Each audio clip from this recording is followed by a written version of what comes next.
दूसरा financial channel बोल रहा है पीएसयू स्टॉक्स लो, डिफेंस में इन्वेस्ट करो, रेलवे स्टॉक्स खरीदो, छोटे क्रिएटर बड़े क्रिएटर सब एक ही राग। मैं पूछती हूँ क्यों, कौन सा पीएसयू, किस प्राइस पे, कब तक होल्ड करो, क्या फंडामेंटल्स है, कोई नहीं बता रहा। आज मैं वो बोलूंगी जो दूसरे नहीं बोलते। Honest data analysis, zero hype, कोई स्पॉन्सर्ड कंटेंट नहीं, और एंड तक आपको पता चल जाएगा इन्वेस्ट करना चाहिए या नहीं, और अगर हाँ तो एग्जैक्टली कैसे सोचना चाहिए। पीएसयू का track record, full picture. PSU stocks की हिस्ट्री दो फेजेस में देखो। फेज 1 2014 से 2018 पीएसयू स्टॉक्स ने ब्रॉडली अंडर परफॉर्म किया। प्राइवेट सेक्टर कंपनीज काफी आगे रही। Bureaucracy, slow decision making, political interference, consistently आसपास के इश्यूज थे। निफ्टी पीएसयू इंडेक्स काफी पीछे रहा निफ्टी 50 से। फेज 2 2020 से 2024 कंप्लीट रिवर्सल। कुछ पीएसयू स्टॉक्स ने 300 to 500% रिटर्न्स दिए इन 3 से 4 साल में। IRFC,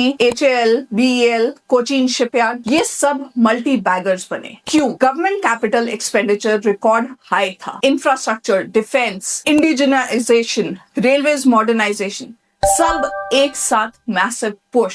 फेज 3 2024 से 2026 करेक्शन आया। पीक से 30 to 40% नीचे आए काफी पीएसयू स्टॉक्स। जो लेट घुसे थे हाई वैल्यूएशंस पे, वो अभी स्टक हैं। So lesson, PSU stocks cyclical है, गवर्नमेंट स्पेंडिंग के साइकिल पे डायरेक्टली डिपेंडेंट। ये साइकिल समझो, बिना इन्वेस्ट करना गैम्बलिंग है। अब फंडामेंटल्स कैसे वैल्यूएट करें? वैल्यूएशन, पीई रेशियो देखो। पीएसयूज हिस्टोरिकली 5 to 10 पीई पे ट्रेड करता था। 2023-24 में बहुत से 30 to 40 पीई पे पहुंच गए। Historically very expensive. Post correction थोड़ा बेटर, लेकिन स्टिल प्रीमियम है क्वालिटी पीएसयूज में। ऑर्डर बुक, डिफेंस या इंफ्रास्ट्रक्चर पीएसयूज के लिए ऑर्डर बुक सबसे इंपॉर्टेंट मेट्रिक है। 3 से 5 साल का स्ट्रॉन्ग ऑर्डर बुक होना चाहिए। इसका मतलब फ्यूचर रेवेन्यू समवॉट विजिबल और प्रेडिक्टेबल है। ये एक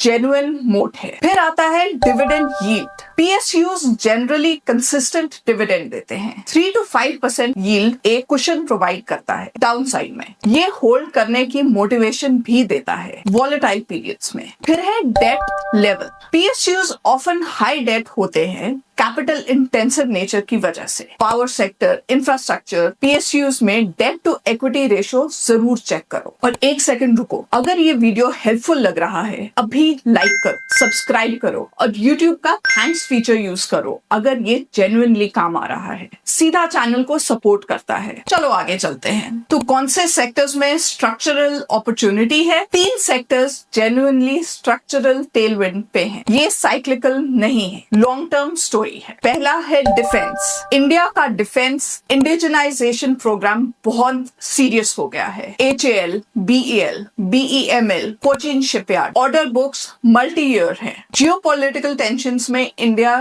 डिफेंस बजट कंसिस्टेंटली बढ़ रहा है। यूएस चाइना राइवलरी में इंडिया एक इंपॉर्टेंट प्लेयर बन रहा है। Long term outlook strong. दूसरा है renewable energy. NTPC green energy, SJVN, India का 500 gigawatt by 2030 target government backed है, इंटरनेशनली कमिटेड है। Long term power purchase agreements ensure stable cash flows. Growing sector है। फिर तीसरा है railways, IRFC, RITES। Indian railways modernisation multi decade theme है। Vande Bharat, dedicated freight corridors, station redevelopment, एक के बाद एक projects, long runway of spending. Avoid BHEL जैसी कंपनीज जहां स्ट्रक्चरल चैलेंजेस हैं। Traditional thermal power equipment demand long term में declining. Coal India, energy transition risk real है लॉन्ग टर्म में। Direct stock versus PSU fund, दो options हैं, कौन सा बेटर है?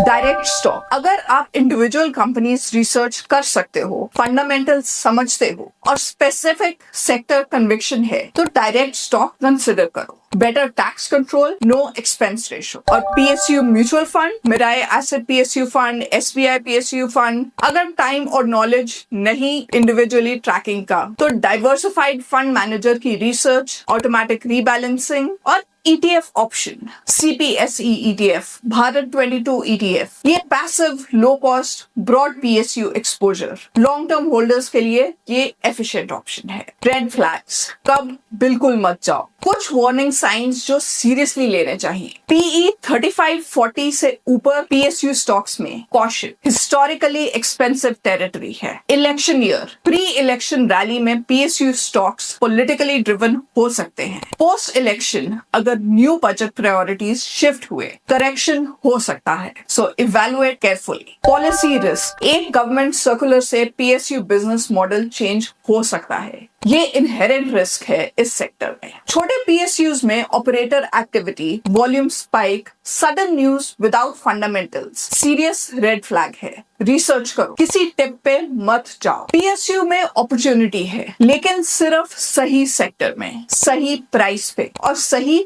होल्डिंग पीरियड के साथ। कोई शॉर्टकट नहीं है। जो 2020 में घुसे और 2023 में पेशेंस के साथ निकले, उन्होंने बहुत अच्छा पैसा बनाया। जो 2024 में घुसे, अभी वेटिंग गेम खेल रहे हैं। पेशेंस, फंडामेंटल्स ड्रिवन अप्रोच, ये ही PSU इन्वेस्टिंग का सही तरीका है। सो लाइक करो, सब्सक्राइब करो, थैंक्स से सपोर्ट करो। अगले वीडियो में small cap versus mid cap, कौन ज्यादा पैसा बनाता है, रियल डेटा के साथ बात करेंगे। सो मिलते हैं नेक्स्ट वीडियो में।